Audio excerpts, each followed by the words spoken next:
So ఉత్కంఠభరితంగా జరుగుతున్నటువంటి champions trophy 2025 semis పోర్లో కూడా అడుగు పెట్టబోతోంది. మరి ఈ సండే ఫండే ఫైట్ ఎలా ఉండబోతోంది, సెమీస్ తర్వాత ఇక ఫైనల్స్కి వెళ్ళేటువంటి టీమ్స్ ఏంటి, ఎలాంటి ఛాంపియన్స్ ట్రోఫీకి సంబంధించి ఇండియా పైన ఎలాంటి ఆశలు ఉన్నాయి అనేటువంటి అనాలిసిస్ అందించడానికి మనతో పాటు ఉన్నారు ప్రముఖ అనలిస్ట్ వెంకటేష్ గారు. మరి వారితో మాట్లాడదాం, బోల్డెన్ విషయాలు తెలుసుకుందాం.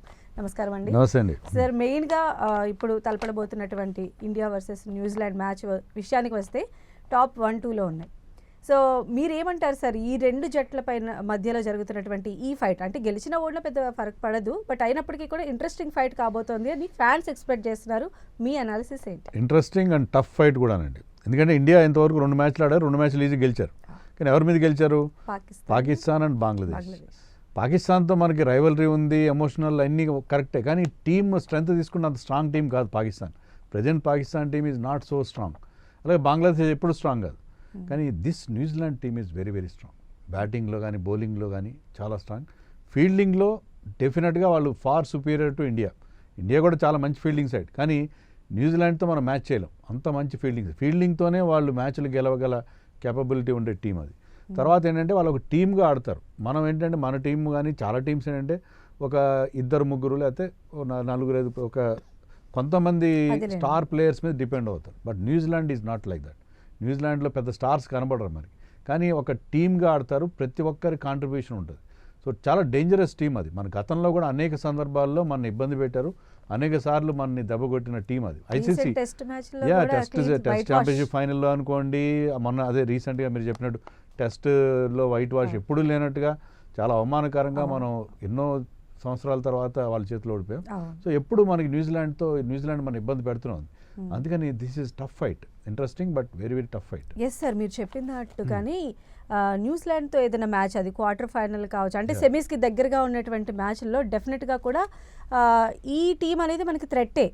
సో కాకపోతే ఇక్కడ ఏంటంటే గెలిచినా ఓడినా పర్వాలేదు కాబట్టి ఆ ప్రెషర్ నుంచి ఏమన్నా ఓవర్కమ్ చేసి మన వాళ్ళ పర్ఫార్మెన్స్ ఉంటుందని అనుకోవచ్చు.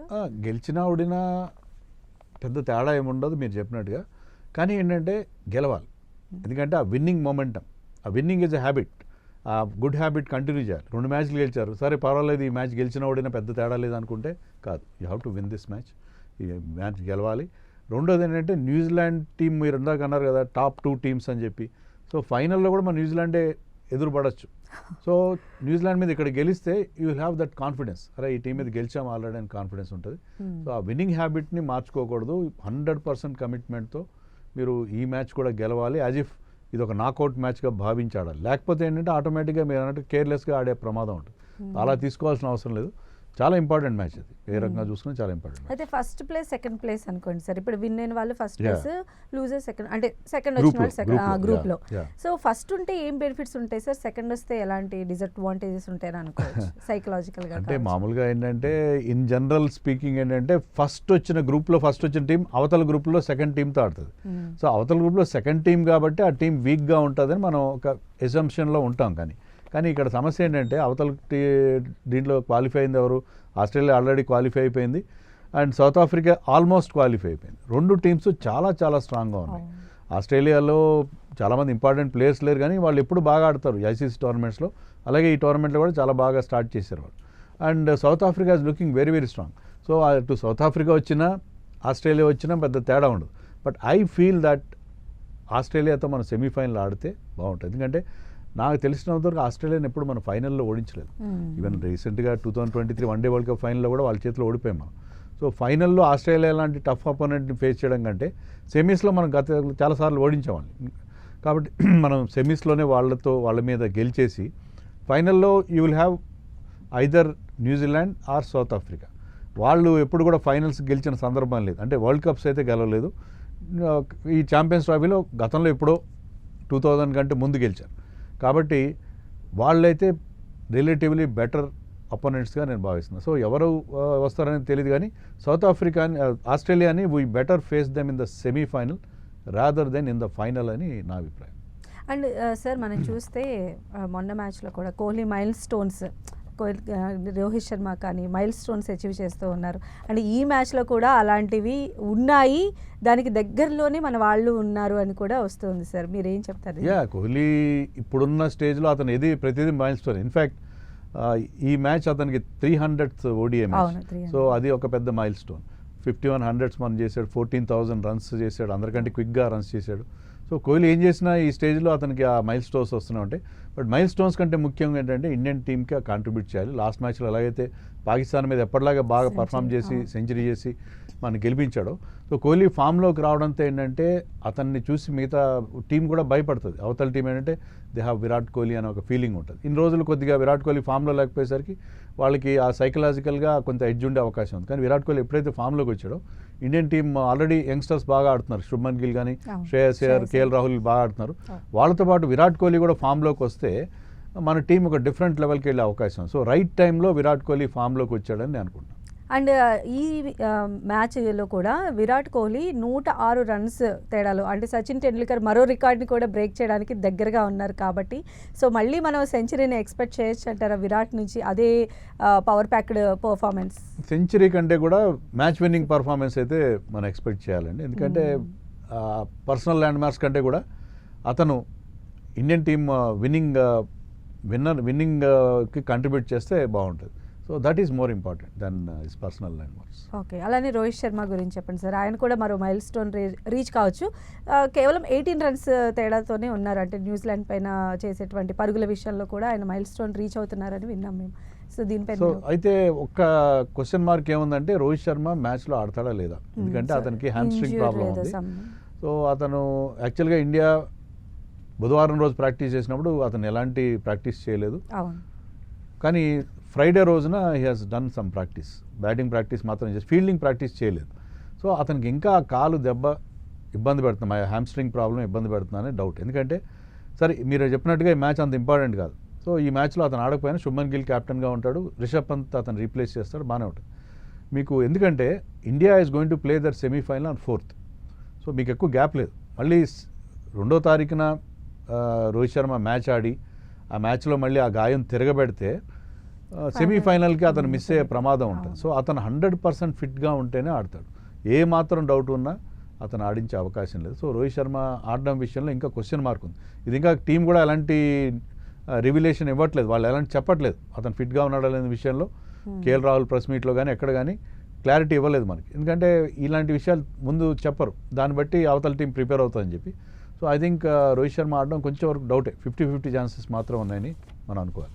ఓకే, అయితే మనం చూస్తే సార్ ఈ ఛాంపియన్స్ ట్రోఫీలో వచ్చినప్పటి నుంచి కూడా అంటే మెయిన్ టీమ్స్లో మెయిన్ బౌలర్స్ కూడా లేరు చూడాలంటే. ఇప్పటి వరకు కూడా అంత స్పిన్నర్స్ మాయాజాలం అనేది మనకు కనిపిస్తూ వస్తుంది. కాబట్టి ఇప్పుడు కూడా 2 టీంలు కూడా స్పిన్నర్స్ బేస్డ్ కానీ గేమ్ ప్లాన్ని రచించేటువంటి అవకాశమే ఉంటుందా? ఇప్పుడు మీ గమ్మత్ ఏంటంటే ఇంగ్లాండ్, ఆస్ట్రేలియన్ టీమ్స్లో కేవలం ఒక స్పిన్నర్ అంటే మెయిన్ స్పిన్నర్తో ఆడారు. కానీ ఈ టీంలో మనకి ఎలాగ 3 స్పిన్నర్స్తో వెళ్తున్నాం ప్రతి మ్యాచ్లో, వాళ్ళ టీంలో కూడా 3 స్పిన్నర్స్ ఉన్నారు. 2 ఆల్రౌండర్స్ అయినప్పటికీ బ్రేస్వెల్ కానీ గ్లెన్ ఫిలిప్స్ కానీ they are very very capable. ముఖ్యంగా బ్రేస్వెల్ చాలా మంచి బౌలింగ్ చేస్తున్నాడు. సో వాళ్ళకి మనకి ఎలా స్పిన్ బౌలింగ్ స్ట్రెంత్ ఉందో వాళ్ళు కూడా అలాగే ఉంది. వాళ్ళ captain Santner is a very good spinner, ఈ ఫార్మాట్లో చాలా అద్భుతమైన పర్ఫార్మెన్స్ ఇచ్చే ప్లేయర్. సో మీరు అన్నట్టుగా ఇది స్పిన్ సమరంగా ఉంటుంది between New Zealand spinners versus Indian spinners. But Indian spinners are much more experienced. So ఇండియాకి ఆ స్పిన్ బౌలింగ్లో ఎడ్జ్ ఉందని అనుకున్నాను. అదీగాక మన టీంలో రైట్ హ్యాండర్స్ ఎక్కువగా ఉన్నారు.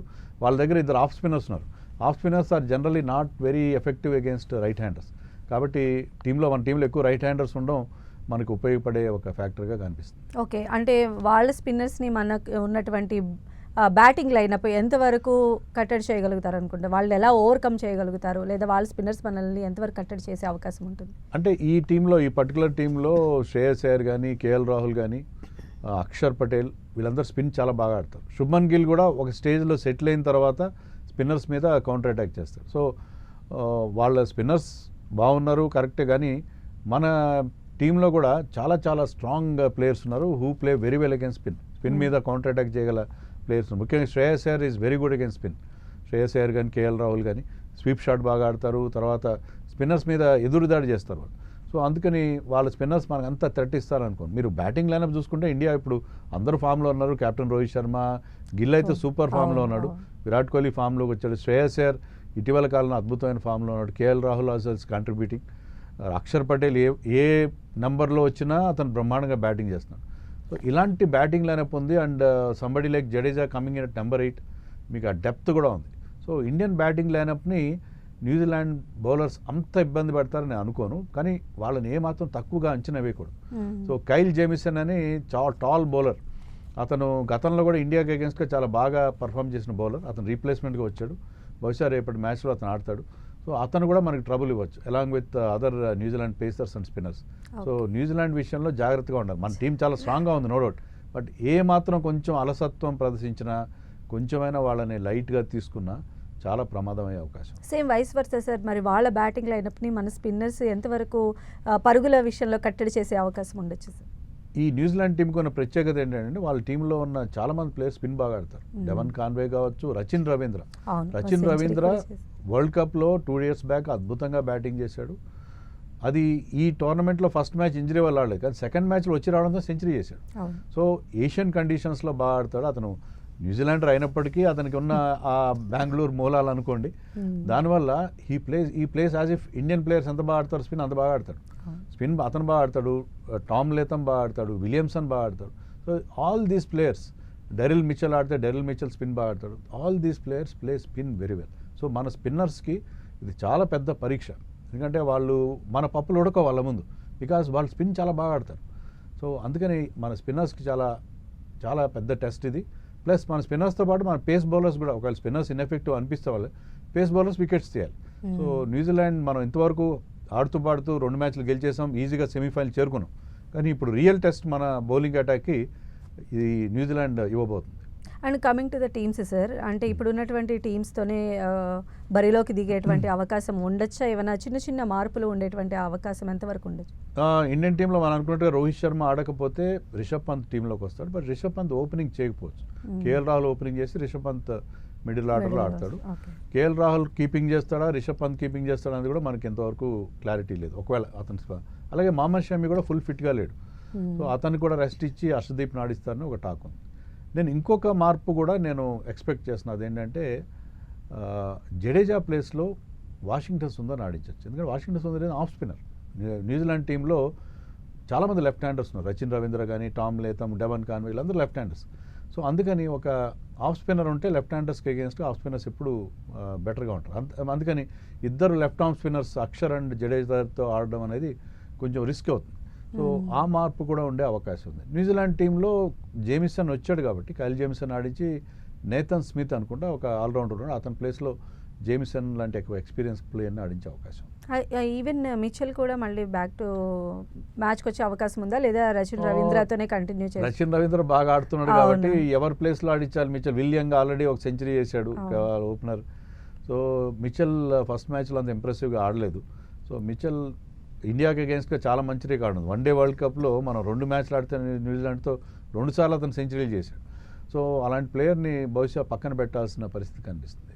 అలానే సార్ మెయిన్ టీమ్స్లో మనం చూస్తే వాళ్ళ ఫర్గూసన్ లేరు, మనకి బూమ్రా లేరు, బట్ అయినప్పటికీ కూడా మనం ఈ స్టేజ్ వరకు వచ్చాం.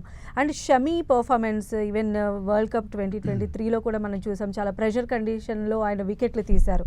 సో ఇప్పుడు కూడా మనం అలాంటి ప్రెషర్ కండిషన్స్లో షమీ నుంచి మనం అలాంటి మ్యాచ్ ఎక్స్పెక్ట్ చేయొచ్చా సార్? షమీ మనకి ఎప్పుడైతే బుమ్రా లేడో షమీ మనకి చాలా కీ వెపన్ అవుతాడు ఫాస్ట్ బౌలింగ్లో విత్ న్యూ బాల్ పర్టికులర్లీ. చూడాలి షమీ కూడా తన ఫిట్నెస్ ఎంతవరకు ఉంది, ఆ రిధమ్ ఉందా అనేది we have to wait and see. So Shami అయితే ఇప్పటివరకు నేనైతే నాట్ వెరీ మచ్ ఇంప్రెస్డ్. అతను ఆడిన 2 మ్యాచ్ల్లో కూడా ఆ పాత షమీ అన్నట్టు 2023 వరల్డ్ కప్ నాటి షమీని అయితే మనం చూడలేదు. కానీ ఆ ఫామ్ని కనుక అతను అందుకోగలిగితే నథింగ్ లైక్ ఇట్, అద్భుతంగా ఉంటుంది. మనకి బుమ్రా లేని లోటు ఏమాత్రం కనిపించని పరిస్థితి కనిపిస్తుంది. అలానే సార్, అంటే ఇది క్యాజువల్, అంటే రోహిత్ శర్మ టాస్ ఓడిపోతూ ఉన్నారు, బట్ మ్యాచ్లు గెలుస్తున్నారు అనుకోండి, అది వేరే విషయం. బట్ ఇప్పుడు ఎలా ఉండబోతోంది అంటే టాస్ అనేది మ్యాచ్కి చాలా కీలకం. ఎందుకంటే మనం పిక్ చేసుకునే దానికి సంబంధించే మనం కట్టడి చేయడమా, గేమ్ ప్లాన్ రచించడమా, వాట్ ఎవర్, ఆ కాన్ఫిడెన్స్ అనేది వేరే లెవెల్లో ఉంటుంది. సో రోహిత్ శర్మ ఈ మధ్యకాలంలో టాస్ ఓడిపోవడం కొంచెం అది కాస్త అక్కడ డిమోరల్ అయ్యేటువంటి అవకాశం ఉంటుంది. కాబట్టి ఇది అసలు దీనిపైన మీ పర్సనల్ ఒపీనియన్ ఏంటి సార్? ఇది అంటే టాస్ అంత కీలకం అవుతుంది ఈ మ్యాచ్లో అనుకోవట్లేదండి. ఎందుకంటే 1 week టైం దొరికింది ఆ క్యూరేటర్స్. లాస్ట్ మ్యాచ్ మనం అక్కడ ఆడింది క్రితం సండే ఆడాం. సో మళ్ళీ సండే వరకు వారం రోజులు పిచ్ బాగా వాటరింగ్ చేసి బాగా గట్టి పిచ్ తయారు చేసి బ్యాటింగ్కి అనుకూలమైన పిచ్ ఉండే అవకాశం ఉంది. అలాంటి పిచ్ పైన మీరు ఫస్ట్ బ్యాటింగ్ చేసినా సెకండ్ బ్యాటింగ్ చేసినా పెద్ద చేంజ్ వచ్చే అవకాశం లేదు. సో అది ప్యూర్ బ్యాటింగ్ కండిషన్. ఈవెన్ పాకిస్తాన్తో మనం మ్యాచ్ ఆడినప్పుడు కూడా మనం సెకండ్ బ్యాటింగ్ చేసినా మన బ్యాట్స్మెన్ పెద్దగా ఇబ్బంది పడలేదు. అవునవును. మామూలుగా ఏమనుకున్నాం అంటే మనం సెకండ్ బ్యాటింగ్ చేస్తే ప్రాబ్లం ఉంటుంది, పిచ్ స్లో డౌన్ అయిపోతుంది. అందుకనే టాస్ గెలిచిన కెప్టెన్ ఎవరైనా ముందుగా బ్యాటింగ్ ఎంచుకుంటారు అనుకున్నా. అలాగే రిజ్వాన్ టాస్ గెలిచి పాకిస్తాన్ కెప్టెన్ బ్యాటింగ్ తీసుకున్నాడు. కానీ మన వాళ్ళు సెకండ్ బ్యాటింగ్ చేసినందువల్ల మనకేం డిసడ్వాంటేజ్ కనబడలేదు. డ్యూ ఫ్యాక్టర్ కూడా ఉన్నట్టుగా లేదు. కాబట్టి ఐ థింక్ టాస్ అంత కీలకం కాదేమో అనుకుంటున్నాను నేను. ఫస్ట్ బ్యాటింగ్ చేసినా సెకండ్ బ్యాటింగ్ చేసినా పెద్ద డిఫరెన్స్ వస్తుందని అనుకోను. If it is a good batting wicket, మనం పాకిస్తాన్తో జరిగిన లాంటి వికెట్ కనుక ఉంటే టాస్ అంత కీలకం అవుతుందని అనుకోను. సో అయితే ఇక్కడ పిచ్ కండిషన్స్ ఎలా ఉండబోతున్నాయి సార్? ఇటు ఇండియాకి కానీ న్యూజిలాండ్కి కానీ ఎవరికి బాగా అనుకూలంగా ఉంది అంటే మీ అనాలిసిస్? అంటే మనం పాకిస్తాన్లో, దుబాయ్లో 2 చోట్ల జరుగుతుంది. అవును అవును. ఇక్కడ చాలా క్లియర్ డిఫరెన్స్ కానీ పాకిస్తాన్లో మీకు 300 రొటీన్గా వచ్చేస్తున్నాయి. 300 రొటీన్గా వస్తున్నా అక్కడ డ్యూ ఉంది. సెకండ్ బ్యాటింగ్ చేసే టీంకి అడ్వాంటేజ్ ఉంది. కానీ దుబాయ్ కండిషన్స్ డిఫరెంట్గా ఉంది. దుబాయ్లో ఏంటంటే మీకు 300 రాదు, మీకు అక్కడ గ్రౌండ్ సైజ్ పెద్దది, అది స్లో వికెట్. సో గతంలో కూడా 300 వచ్చిన చాలా అరుదైన సందర్భాలు. కాబట్టి ఇక్కడ మీకు 270, 280 కంటే ఎక్కువ స్కోర్ ఇచ్చే అవకాశం లేదు. మీరు కనుక ఫస్ట్ బ్యాటింగ్ చేసి 270 బోర్డు మీద పెట్టగలిగితే దాన్ని డిఫెండ్ చేసుకునే అవకాశం ఉంటుంది. సో అది మన టీం టార్గెట్ కావాలి. ఫస్ట్ బ్యాటింగ్ చేస్తే 270 లేదా 280 కనుక బోర్డు మీద పెడితే 280 వెరీ వెరీ సేఫ్ గ్రౌండ్లో నేను అనుకోవడం. సో 280 కనుక చేస్తే మీకు ఇది గ్రౌండ్ సైజ్ పెద్దది కాబట్టి మీకు 6లు అంత ఈజీగా రావు, బౌండరీలు కూడా అంత ఈజీగా రావు. ఓన్లీ మీకు బౌండరీ మామూలుగా వేరే గ్రౌండ్లో బౌండరీ వచ్చేటప్పుడు ఇక్కడ మీకు 2 రన్సే రావచ్చు. సో అందుకని ఇక్కడ మీకు పెద్ద స్కోర్లు వచ్చే అవకాశం తక్కువ కాబట్టి 270, 280 సరిపోద్ది అనుకుంటున్నాను. డ్యూ ఫ్యాక్టర్ ఉంటే కనుక మళ్ళీ పరిస్థితి మారిపోతుంది. సెకండ్ బౌలింగ్ చేసే టీం చాలా సఫర్ అవుతుంది. Second batting becomes very very easy. So dew ఎప్పుడు పడుతుంది ఎవరికి తెలియదు. కానీ మనం చూసిన ఫస్ట్ 2 మ్యాచెస్లో there was no dew at all. So dew అనేది, ఆ మంచు పడడం అనేది ఎలాంటి ఇబ్బంది మనం ఫస్ట్ 2 మ్యాచెస్లో అయితే చూడలేదు. అయితే సార్ బ్యాటింగ్ లైనప్ కన్నా అంటే టీమ్ ఆర్డర్ ఏమన్నా చేంజ్ అయ్యే అవకాశాలు ఎంతవరకు ఉండదు సార్ రేపు మ్యాచ్లో? అదే ఇప్పుడు ఒకవేళ రోహిత్ ఆడకపోతే మరి కేఎల్ రాహుల్ చేత ఓపెన్ చేయిస్తారా, రిషబ్ పంత్తో ఓపెన్ చేస్తే ఏంటంటే లెఫ్ట్ రైట్ కాంబినేషన్ ఉంటుంది. కేఎల్ రాహుల్ ఎప్పటిలాగే తన మిడిల్ ఆర్డర్లో ఆడే అవకాశం ఉంటుంది. సో ఇది టీం డెసిషన్ తీసుకోవాలి, ఎలా ఏ రకమైన కాంబినేషన్తో వెళ్తారని. సో ఒకవేళ రోహిత్ కనుక ఫిట్గా ఉంటే, రోహిత్ మ్యాచ్లో ఉంటే ఎలాంటి మార్పులు చేయరు బ్యాటింగ్ ఆర్డర్లో. ఒక మార్పు మనం చూస్తుంది ఏంటంటే నెంబర్ 5లో మామూలుగా కేఎల్ రాహుల్ ఆడాలి, కానీ చాలా సందర్భాల్లో అక్షర్ పటేల్ వచ్చి ఆడుతున్నాడు. సో అక్షర్ పటేల్ని ఆడించవచ్చు, కానీ లేకపోతే అదర్వైజ్ ఐ థింక్ సేమ్ టీంతో మనం వాళ్ళు వెళ్ళే అవకాశం. ఈవెన్ ఇప్పుడు హర్షదీప్ గురించి కూడా అంటే ఆయన్ని తీసుకునే ఛాన్స్ ఎంతవరకు ఉంటుంది? ఒకవేళ తీసుకున్నట్లయితే ఎలాంటి అడ్వాంటేజెస్ ఉండే అవకాశం ఉంటుంది? హర్షదీప్ యాక్చువల్గా మనం అనుకున్నాం ఏంటంటే హర్షదీప్ అండ్ షమీతో స్టార్ట్ చేస్తారనుకున్నాం. హర్షిత్ రాణాకి అవకాశం ఇచ్చారు. బట్ హర్షిత్ రాణా ఆడిన 2 మ్యాచ్లో కూడా ఇంప్రెసివ్గా బౌలింగ్ చేశాడు. సో తన ప్లేస్ని జస్టిఫై చేసుకున్నాడు. సో ఒకవేళ షమీకి రెస్ట్ ఇచ్చి హర్షదీప్ని ఆడిస్తే హర్షదీప్ అన్ని ఫార్మాట్స్లో ప్రతిసారి ఛాన్స్ ఇచ్చినప్పుడల్లా బాగా పర్ఫామ్ చేస్తున్నాడు. అతను ప్రత్యేకంగా ఈజ్ లెఫ్ట్ ఆర్మ్ వెరైటీ ఉంటుంది. సో లెఫ్ట్ ఆర్మ్ బౌలర్ ఆడిస్తే ఎప్పుడు కూడా better. And is very good in death also. New బాల్తో బాగా బౌలింగ్ చేస్తున్నాడు, డెత్లో కూడా మంచి బౌలింగ్ చేస్తున్నాడు. కాబట్టి I think Harshdeep will be good choice. So అంటే ముందుగా బ్యాటింగ్ చేసేటువంటి వాళ్ళని ఎన్ని పరుగుల దగ్గర కట్టడి చేసినట్లయితే నెక్స్ట్ వాళ్ళకి చేజింగ్కి చాలా కంఫర్టబుల్గా ఉంటుంది అనుకోవచ్చు సార్ దుబాయ్ పిచ్. ఒకవేళ న్యూజిలాండ్ కనుక ఫస్ట్ బ్యాటింగ్ చేస్తే మీరు 250 లోపల వాళ్ళని కట్టడి చేయాలి. ఎందుకంటే మనం 2 సార్లు కూడా మనం బంగ్లాదేశ్తో ఆడినప్పుడు 228 చేశారు, వాళ్ళు పాకిస్తాన్తో ఆడినప్పుడు 241 చేశారు. సో ఎప్పుడైతే 250 లోపల మీరు మీ ప్రత్యర్థి జట్టుని కట్టడి చేయగలుగుతారో చేజ్ బికమ్స్ ఈజీ. సో 250ని మీకు పెద్దగా రన్ రేట్ ప్రెషర్ ఉండదు, స్కోర్ బోర్డ్ ప్రెషర్ ఉండదు. కాబట్టి 250 లోపల కట్టడి చేయగలగాలి. మనకు ఆ బౌలింగ్ రిసోర్సెస్ కూడా ఉన్నాయి. ఒకవేళ మన పేసర్స్ వికెట్ లేకపోతే స్పిన్నర్స్ ఇస్తారు, స్పిన్నర్స్కి రాకపోతే మళ్ళీ మీరు సెకండ్ స్పెల్లో పేసర్స్ వచ్చి రివర్స్ స్వింగ్ దాన్ని ఉపయోగించుకుని వికెట్ తీసే అవకాశం ఉంది. కాబట్టి ఐ థింక్ ఇండియా 250 లోపల కనుక న్యూజిలాండ్ కట్టడి చేయగలిగితే దాన్ని ఈజీగా చేజ్ డౌన్ చేసే అవకాశం. సార్ ఇక్కడ అంటే కోచ్ గురించి ప్రస్తావన వస్తే గౌతమ్ గంభీర్ ఆయన కోచ్గా వచ్చిన దగ్గర నుంచి మిక్స్డ్ టాక్ ఉంది. అంటే ఆయన ఒక సెగ్మెంట్లో విన్ అయితే ఒక సెగ్మెంట్ అంటే వన్డేలు టెస్ట్లు ఇలా తీసుకుంటే ఒక సెగ్మెంట్లో విన్ అయితే ఒక సెగ్మెంట్లో ఆయన రాణించలేకపోతూ ఉన్నారు. సో ఛాంపియన్స్ ట్రోఫీ పైన యాజ్ ఏ కోచ్గా గంభీర్ ఎఫెక్ట్ ఎంతవరకు ఉందంటే ఇప్పటివరకు మీకు ఏమనిపించింది సార్? సెలెక్షన్ ఆఫ్ ఇది కావచ్చు, లేకపోతే గేమ్ ప్లాన్ గురించి కావచ్చు. గంభీర్ విషయంలో మనకేంటంటే చాలా అన్ఎక్స్పెక్టెడ్ డెసిషన్స్ చాలా రావడం అనేది మనం చూసాం. కొత్త ప్లేయర్స్ని వాషింగ్టన్ సుందర్ని, హర్షిత్ రాణాని తీసుకురావడం, వరుణ్ చక్రవర్తి, కొన్ని దాంట్లో క్లిక్ అయినాయి, కొన్ని బెడ్స్ కొట్టినాయి. రిజల్ట్స్ ఓవరాల్గా తీసుకుంటే అంత సాటిస్ఫాక్టరీగా లేవు. ఎందుకంటే న్యూజిలాండ్తో మనం ఘోరంగా ఓడిపోవడం, హోమ్లో ఓడిపోవడం, తర్వాత బోర్డర్ గాస్కర్ ట్రోఫీ ఆస్ట్రేలియా వెళ్ళి మనం దాంట్లో కూడా మనం ఆశించిన స్థాయిలో ఏమాత్రం పర్ఫామ్ చేయలేదు. సో గంభీర్ యాజ్ కోచ్ ఎంతవరకు సక్సెస్ అనేది ఇక్కడ ట్రోఫీ గెలవకపోతే మరి గంభీర్ కొనసాగుతాడా లేదా అని కూడా డౌట్ వస్తుంది. బట్ ఇంతవరకు అయితే మన ఈ టోర్నమెంట్లో మనం బాగా పర్ఫామ్ చేశారు. గంభీర్ విషయంలో ఈ టోర్నమెంట్ వరకు మనకు ఎలాంటి ఇబ్బంది టీమ్ సెలక్షన్ విషయంలో కానీ లేకపోతే మరే విషయంలో కానీ మనకైతే తేడా కనిపించలేదు. కొంతమంది అన్హ్యాపీ ఉన్నారు ఏంటంటే కేఎల్ రాహుల్ నెంబర్ 5 పంపించకుండా ప్రతి మ్యాచ్లో అక్షర్ పటేల్ ఎందుకు పంపిస్తున్నారు అనేది. సో గంభీర్ కోచ్గా ఉంటే ఇలాంటి కొన్ని నిర్ణయాలు ఎవరికి మింగుడుపడని నిర్ణయాలు చాలా వస్తుంటాయి. అలా కాకుండా నార్మల్గా మన టీం స్ట్రాంగ్గా ఉంది, మనం ఇన్ని చేంజెస్ ఇన్ని స్ట్రాటజీస్ అవలంబించాల్సిన అవసరం లేదేమో నాకు అనిపిస్తుంది. నార్మల్ వేలో కూడా మనకున్న స్ట్రెంగ్త్తో మనం నార్మల్గా గెలవచ్చు, కానీ దాన్ని ఎక్కువగా ఆలోచించి మనం ఎక్కువ మార్పులు చేసి ఎక్కువ ఎక్స్పెరిమెంట్స్ చేస్తాయి. ఈ ఎక్స్పెరిమెంట్స్ అనేవి కొన్ని బెడ్స్ కొడుతున్నాయి. సో ఎక్స్పెరిమెంట్స్ ఆపేస్తే బాగుంటుంది. ఇండియా ఇప్పుడున్న స్ట్రెంగ్త్తో need not make any experiments. మీకున్న స్ట్రెంగ్త్తో ఆటోమేటిక్ గెలుస్తారు, కానీ అతను is making too many experiments అని అనిపిస్తుంది. సో దీనివల్లనే కెప్టెన్కిను కోచ్కి మధ్యలో క్లాషెస్ ఉన్నాయని అంటున్నారు సార్. అది ఎంతవరకు కరెక్ట్ అంటారు? ఇవన్నీ కామనే అంటారా? అంటే ఇవి యాక్చువల్గా ఏం జరుగుతుందో మనకు తెలియదండి. మనకి బిహైండ్ డోర్స్ డ్రెస్సింగ్ రూమ్లో ఏం జరుగుతుంది, కోచ్ కెప్టెన్ ఏం మాట్లాడుకుంటున్నారు, వాళ్ళ మధ్య ఏమైనా ఉన్నాయా ఏం తెలియవు. కానీ ఊహాగానాలు అన్నీ వస్తూనే ఉంటాయి. ముందంతా ఏమనుకున్నారంటే గౌతమ్ గంభీర్ వస్తే విరాట్ కోహ్లీకి అతను పడదు కదా, వాళ్ళిద్దరికీ ఎలా కుదురుతుంది, ఇద్దరి మధ్య చాలా మళ్ళీ ఆ వైరం రగులుకుంటుంది అని చెప్పి చాలామంది ఎక్స్పెక్ట్ చేశారు. బట్ అల్టిమేట్గా ఏమైందంటే వాళ్ళిద్దరూ బోత్ ఆర్ ఫ్రమ్ ఢిల్లీ, కలిసి ఆడిన వాళ్ళు మళ్ళీ వాళ్ళిద్దరు కలిసిపోయారు. ఇప్పుడు ఏంటంటే మీరు అన్నట్టుగా రోహిత్ శర్మకి కోచ్కి మధ్య కొంత డిఫరెన్సెస్ కనిపిస్తున్నాయి. ఇప్పుడు జనరల్గా ఏమవుతుందంటే కోచ్ ఎలా ఉండాలంటే కొంచెం బ్యాక్గ్రౌండ్లో ఉండాలి, కెప్టెన్ని ఫోర్ ఫ్రంట్లో పెట్టాలి, కెప్టెన్కి ఎక్కువ ఇంపార్టెన్స్ ఉండాలి. ఇలాంటి హై ప్రొఫైల్ కోచ్లు గౌతమ్ గంభీర్ లాంటి వాళ్ళు, గతంలో గ్రీక్ చాపల్ లాంటి వాళ్ళు ఏమవుతారంటే వాళ్ళు తమను తాము ప్రొజెక్ట్ చేసుకునే ప్రయత్నం చేస్తారు. అక్కడ ప్రాబ్లం. ద్రావిడ్ లాంటి great player, Dravid is a legend, కానీ ద్రావిడ్ కూడా అతనికి ఎక్కడ నెగ్గాలో ఎక్కడ తగ్గాలో తెలుసు. సో అతను కోచ్గా ఉన్న రోజులు అతను ఎప్పుడు బ్యాక్గ్రౌండ్లోనే ఉన్నాడు, ఎప్పుడు తన ప్రెజెన్స్ చూపించాలి. కానీ గౌతమ్ గంభీర్ లాంటి వాళ్ళు ఏంటంటే నేను వచ్చిన తర్వాత నా మార్క్ కనబడాలి ప్రతి దాంట్లో అనే ఒక ప్రయత్నం చేస్తారు. అది ఇండియన్ టీంలో కుదరదు. Indian team is full of super stars.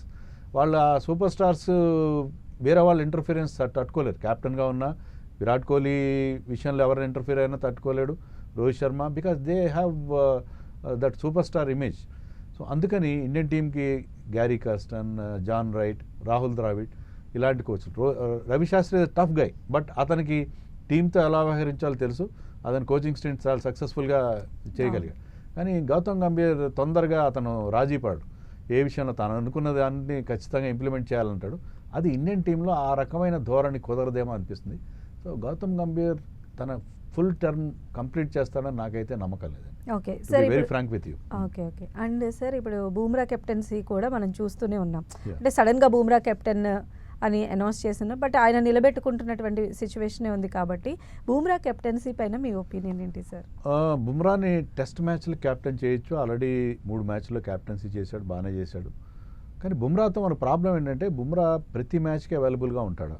Fitness ఒకటి ప్రాబ్లం. అది ఫిట్గా ఉన్నా కూడా మీరు అన్ని మ్యాచ్లు ఆడిస్తారు. ఒక 5 మ్యాచ్ల సిరీస్ ఉందనుకోండి, నెక్స్ట్ మనం ఇంగ్లాండ్తో 5 మ్యాచ్లు టెస్ట్ సిరీస్ ఆడబోతున్నాం. 5 మ్యాచ్లో బుమ్రాని ఆడించలేరు మీరు, ఎందుకంటే అతనుకున్న ఇంజరీ రికార్డు కానీ అతనికి వర్క్లోడ్ కానీ. సో అతన్ని 1 మ్యాచ్లోనూ 2 మ్యాచ్లో కూర్చోబెట్టాలి. మీరు కెప్టెన్ అనేవాడు కంటిన్యూస్గా ఉండాలి టీంతో. సో అందుకని బుమ్రాని రెగ్యులర్ కెప్టెన్ చేయడం నాకైతే తెలియదు. ఎందుకంటే ఆల్రెడీ టాక్ వస్తుంది ఏంటంటే రోహిత్ శర్మని తప్పించి ఇంగ్లాండ్ టూర్కి వేరే టెస్ట్ కెప్టెన్ని నియమిస్తారని ఒక టాక్ వస్తుంది. అది దట్ మైట్ హ్యాపెన్, ఎందుకంటే రోహిత్ శర్మ టెస్ట్లో ఎలాంటి ఫామ్లో లేడు. ఈ ఫార్మాట్లో బాగా ఆడుతున్నాడు, టెస్ట్ మ్యాచ్లో అతని ఫామ్ చాలా ఘోరంగా ఉంది. సో అతని టీంలో కొనసాగడం అనేది క్వశ్చన్ మార్క్గా ఉంది. సో బుమ్రా కంటే కూడా either Shubman Gill or Rishabh Pant test match కెప్టెన్గా ఇంగ్లాండ్ వెళ్ళే అవకాశాలు నాకు కనిపిస్తున్నాయి. సో రోహిత్ శర్మ టెస్ట్ కెప్టెన్గా ఉండడని చెప్పి ఆల్రెడీ మనకి కొన్ని రూమర్స్ వచ్చేసినాయి, రోహిత్ శర్మ టెస్ట్లో కొనసాగకపోవచ్చు అని చెప్పి. సో అదే జరిగే అవకాశం మనకి. అయితే కోహ్లీ కూడా టెస్ట్ కెప్టెన్సీ ఇస్తే బాగుంటుంది అని చెప్పి ఆయన ఫ్యాన్స్ కూడా ఎక్స్పెక్ట్ చేస్తూ ఉన్నారు. ఎంతవరకు కోహ్లీకి మళ్ళీ టెస్ట్ కెప్టెన్సీ వచ్చే అవకాశం ఉండొచ్చు సార్? కోహ్లీ క్యాప్టెన్సీ వదిలేశాడు, ఎందుకంటే అతను one day captaincy, T20 captaincy, test captaincy, even ఐపీఎల్లో ఆర్సీబీ క్యాప్టెన్సీ కూడా వదిలేసుకున్నాడు. మళ్ళీ రీసెంట్గా ఆర్సీబీలో మళ్ళీ అతనే క్యాప్టెన్ చేస్తారనుకుంటే వాళ్ళు సడన్గా రజత్ పటిదార్ని క్యాప్టెన్ చేశారు. సో కోహ్లీ మళ్ళీ క్యాప్టెన్సీ వైపు వెళ్తాడా అనేది నాకైతే నమ్మకం లేదు. ఆ మధ్యకాలంలో విపరీతంగా టాక్ వచ్చింది కోహ్లీ మళ్ళీ క్యాప్టెన్ అవ్వదలుచుకున్నాడు అని చెప్పి. కోహ్లీ క్యాప్టెన్ అయ్యే అవకాశాలు అయితే కనబట్టలేదు. ఎందుకంటే కోహ్లీని ఇప్పుడు ఈ స్టేజ్లో క్యాప్టెన్ చేయడం అనవసరం. ఇక్కడ మీరు రోహిత్ శర్మ వద్దని కోహ్లీని క్యాప్టెన్ చేస్తే రోహిత్ శర్మకి అతనికి ఏజ్లో పెద్ద డిఫరెన్స్ లేదు. మీరు కొత్త క్యాప్టెన్ ఎలా ఉండాలంటే అతను కనీసం 3-4 ఏళ్ళు క్యాప్టెన్ చేసేట్టుగా ఉండాలి. కానీ 3-4 ఏళ్ళు విరాట్ కోహ్లీ ఉండడు కదా. So you have to go for an younger captain. మీరు రోహిత్ శర్మని రిప్లేస్ చేయాలనుకుంటే you need not go to Virat Kohli, you should go to an younger man. So అందుకని రిషబ్ పంత్నో, శుభ్మన్ గిల్ లాంటి క్యాప్టెన్, లేకపోతే మీరు అన్నట్టు బుమ్రానో క్యాప్టెన్ చేయాలి తప్ప మళ్ళీ విరాట్ కోహ్లీ వెళ్తారని నేను అనుకోను. విరాట్ కోహ్లీ టీంలో అయితే కొనసాగుతాడు, ఫిట్గా ఉన్నాడు, అతను టెస్ట్ మ్యాచ్లు బాగా ఆడతాడు. సో విరాట్ కోహ్లీ మరో 2-3 ఏళ్ళు టెస్ట్లో కొనసాగే అవకాశం ఉంది. బట్ క్యాప్టెన్గా అతను మళ్ళీ క్యాప్టెన్సీ చేపడతాడని నేను అనుకోను. శ్రేయస్ అయ్యర్ కానీ శుభ్మన్ గిల్ ఎక్సలెంట్ ఫామ్లో ఉన్నారు సార్. గిల్ అయితే ఎస్పెషల్లీ. సో సేమ్ అదే చొరవని ఇప్పుడు జరిగేటువంటి మ్యాచ్లో ఆయన పర్ఫామ్ చేయాలని అభిమానులు కోరుకుంటూ ఉన్నారు. సేమ్ కంటిన్యూ అయ్యే ఛాన్సెస్ ఉంటాయి. డెఫినెట్గా ఇద్దరు కూడా అద్భుతమైన ఫామ్లో ఉన్నారు. ఆ ఫామ్ మనకి చాలా ఉపయోగపడుతుంది. ఎందుకంటే గతంలో మనం ఎప్పుడు ఏ రోహిత్ శర్మ మీదనో విరాట్ కోహ్లీ మీద డిపెండ్ అయ్యేది. వాళ్ళు ఫెయిల్ అయితే మన టీం మొత్తం చెతికిలపడేది. కానీ ఇప్పుడు ఏంటంటే వీళ్ళందరూ they are coming up really nicely. Okay, Shubman Gill అయితే next super star of Indian cricket without any doubt. Shreyas Iyer కూడా తన షార్ట్ బాల్ వీక్నెస్ నుంచి వాటి నుంచి బయటపడ్డాడు. సో అతను కూడా చాలా బాగా పర్ఫామ్ చేస్తున్నాడు. సో వీళ్ళిద్దరూ రైట్ టైంలో మనకు అందివచ్చు. అందుకే మన టీం ఫేవరెట్గా ఈ ఛాంపియన్స్ ట్రోఫీలో బరిలోకి దిగింది. ఎందుకంటే మనకి ఆ స్ట్రెంగ్త్ కనిపిస్తుంది. We are not overly dependent on Virat Kohli or Rohit Sharma. So అది ఈ టీంలో ఉన్న గొప్పతనంగా చెప్పుకోవాలి. సో సెమీఫైనల్ నుంచి ఫైనల్కి వెళ్ళేటువంటి టీమ్స్ అంటే మీ అనాలిసిస్ ఏంటి? ఆల్రెడీ సౌత్ ఆఫ్రికా, ఆస్ట్రేలియా అటు నుంచి వచ్చినట్టే ఇక్కడ. సో 4 మోస్ట్ ఇంప్రెసివ్ టీమ్స్ 4 చేరుకున్నాయి. It could be anybody's game. 4 టీంలు ఎవరైనా గెలవచ్చు. ఆస్ట్రేలియా ఏంటంటే ఒకసారి వాళ్ళు నాకౌట్ దాటి వాళ్ళు సెమీస్కి వచ్చారంటే వాళ్ళని పట్టుకోవడం చాలా కష్టం. ఎందుకంటే ఆ బిగ్ మ్యాచెస్ ఎప్పుడు బాగా ఆడతారు. సో ఆస్ట్రేలియా, ఇండియా వీళ్ళకే ఎక్కువ ఛాన్సెస్ కనిపిస్తున్నాయి. Plus south Africa is looking very good this time. మనకి T20 వరల్డ్ కప్లో మన చేతిలో ఫైనల్ చాలా నేరో మార్జిన్లో ఓడిపోయారు. వాళ్ళు చోకర్స్, వాళ్ళు ఎప్పుడు ఫైనల్స్లో గెలవరని ఒక ఫీలింగ్ ఉంది. కానీ sir south Africa is looking very good. New Zealand నేను అనుకోను, New Zealand is looking good. But New Zealand కూడా వాళ్ళు పెద్ద మేజర్ టైటిల్స్ గెలవలేదు. సో నా దృష్టిలో ఏంటంటే ఇండియా, ఆస్ట్రేలియా, సౌత్ ఆఫ్రికాలోనే 3 టీంలు ఏదో ఒక టీం టైటిల్ కొట్టచ్చు అని అనుకుంటున్నాను. Right, thank you so much sir, me analysis అందించారు. సో ఇది ఇవాల్టి స్పెషల్ డిస్కషన్. చూస్తూనే ఉండండి 10 TV.